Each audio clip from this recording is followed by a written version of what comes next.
નમસ્કાર ખેડૂત મિત્રો, અત્યારે આપણે મેઘાપીપળિયા ગામની અંદર આવી ગયા છે અને વાત આવતી હોય કે જીરાની અંદર આ છે જીરું. ખેડૂત પાસેથી આખી માહિતી લઈ અને મેક્સ કોમ્બોનું કઈ રીતે આને યુઝ કર્યું છે, બે રીતે યુઝ કરી શકાય, સ્પ્રે અને પાણી પણ સાથે આપી શકાય. તો લીલાભાઈ, તમારું આખું નામ?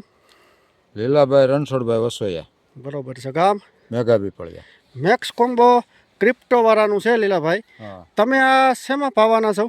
આ પાણી ભેગું પાવાના છો. તમે આગળનું પાળિયામાં બીજું પાયું છે અને હવે પછીના જે પાળિયા છે એમાં તમે મેક્સ કોમ્બો પાવાના છો.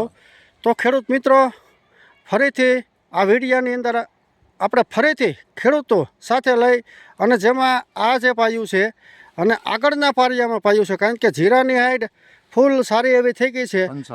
55 દિવસનું જીરું થઈ ગયું છે અને જીરાની અંદર જો ખરેખર આ અવસ્થામાં આપણે ન પાઈ તો એ જીરાનું જે કદ છે ને, એ જે દાણો છે એ બહુ હરવો થતો હોય. તો લીલાભાઈએ જે જીગર કરી છે, હિંમત કરી છે કે આપણે કંઈક પાઈને જીરું પાવું છે, એમને નથી પાવું. તો આજે ક્રિપ્ટોવાળાનું મેક્સ કોમ્બો ઉપર ભરોસો મેકી અને આ પાણ ચાલુ કર્યું છે. મેક્સ કોમ્બોનો કમાલ જોઈજો ખેડૂત મિત્રો. સ્પ્રે કરો તો જીરાની અંદર તમારે લીલો સુકારો હોય એમાં તમે સ્પ્રે કરો એટલે ફરીથી છોડો પણ સારો એવો રિકવરી થાય છે અને ગ્રીનરી સારી આવી જ. એવી જ રીતે પિત્તની અંદર પણ તમે આપી શકો છો. આપણે લસણ હોય, ડુંગળી હોય, હર હંમેશા જો આને પાવવું હોય તો આ 500 ગ્રામનું આનું માપ છે 4 વીઘામાં. 500 ગ્રામ 4 વીઘાની અંદર કોઈ પણ બાફીઓ હોય તો એને ઊભું રહી જવું પડે.